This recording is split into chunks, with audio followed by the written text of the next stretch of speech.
Good morning mga kaloidi. Yan, nandito po kami ngayon sa Lloydminster, Saskatchewan, Canada. At ngayon po ay araw ng Martes, second day of school. At kung makikita nyo, madilim ang paligid, pero ngayon po ay 7:30 na. Ano ho? Ayan si Kuya at si Ayla. Ihahatid ko po dyan sa may kanto. Oh, be careful anak. Ayusin ko yung bag mo. Akin ah. Ayan, ang dilim pa po ng paligid ano? Pero 7:30 na po yan. Ang ating mga anak ay naka properly winter gear.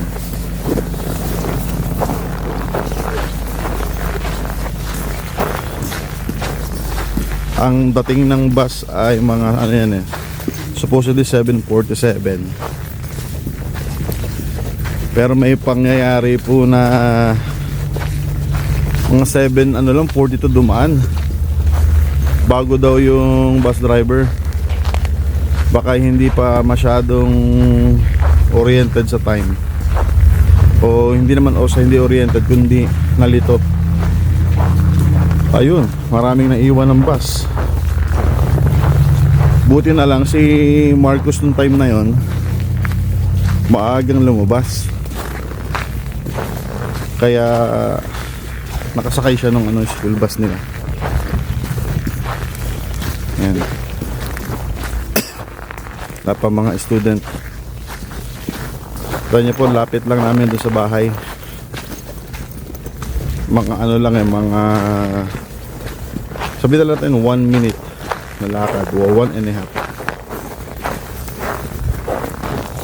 At yan po yung pile ng mga snow. Yan yung iniipon ng mga maliliit na mga bulldozer. Yan, at andito na tayo sa may pick up point and drop point.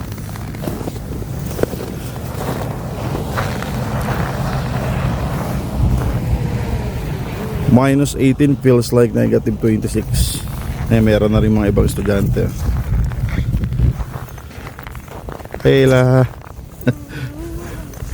takpan mo yung bibig mo. Akin na. Yan. Si Kuya din nakatakip yung bibig kasi pag masyado silang exposed sa lamig, nagkakaroon po ng ng mga puti-puti, kuminsan naman pula-pula. Binigyan na kami ng doktor ng cream. Pero kailangan talagang kahit naglalagay na ng gamot, nilalagyan pa din ng takip para di masyadong expose. Antok pa tong isang baby Antok ka pa baby. Nagpupuyat kasi dito yung brace mo si Papang. Ayun na yung bus, nakikita ko na po. Hindi pala. Ano pala yun, yung gasolina truck. Yung dumaan kanina. Kala ko yun na yung bus kasi yung mga ilaw katulad yung likod. So sa Ayla, first day of school ngayon 2026. Si Kuya ay second na kasi Tuesday ngayon si Kuya may pasok ng Monday to Friday. Si Ayla, ang pasok niyan ay Tuesday, Thursday, Friday. Kaya Ella, are you excited today?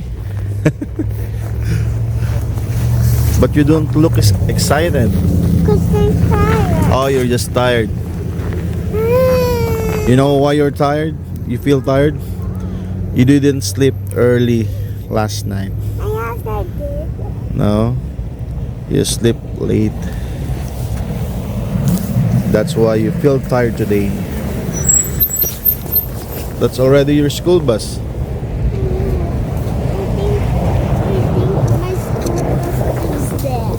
Yeah, the school bus is waiting for the other students there. Say hi to the people. say happy 2026. Happy 2026. Hello guys. Okay. Nahihiya na naman siya. Ito na yung school bus nila. Bye. Ha? Yes.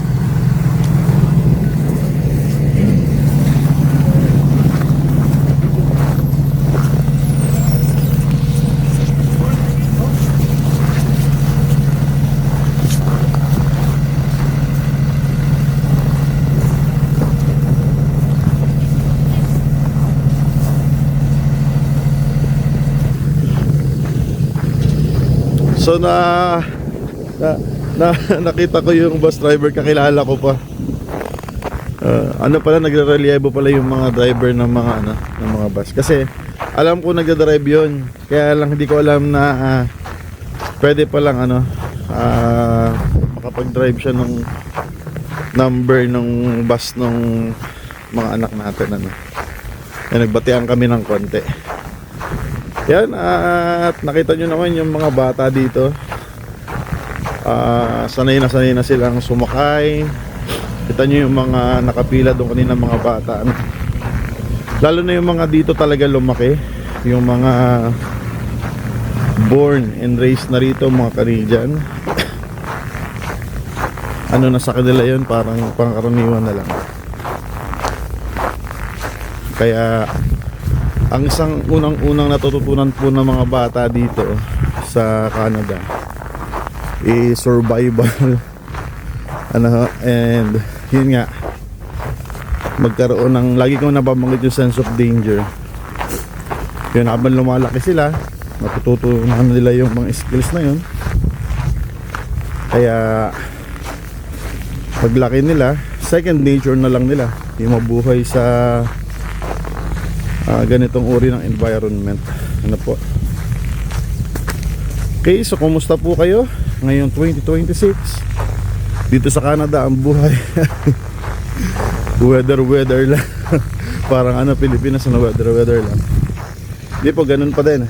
Ang buhay ay umiikot sa 4 na season, and sa bawat season ay meron pong mga iba't ibang skills na dapat tayong ma-adapt para patuloy na mamuhay ng maayos at normal.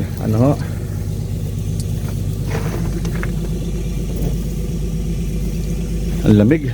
At nakapasok na po tayo rito sa bahay. At kumusta po ang 2026? Dito po sa Canada ay same pa din ang panahon, ng ambience. It's still winter season, and ang masasabi ko po ay ang buhay ay pareho lang din sa Pilipinas, weather lang. So kahit nasa anong season tayo, kung yan sa Pilipinas may tag-init, may tag-ulan, dito naman ay merong summer, winter, and fall. In every season naniniwala tayo, nakasama po natin ang Panginoon. At alam natin na sa bawat season, nandun ang mga struggles, subalit nandun din ang pagsama, ang pag-abay, pagpapatagumpay ng ating Panginoon. So hanggang dito na lamang po, and sana po abangan nyo ang mga next update natin sa ating vlog. God bless!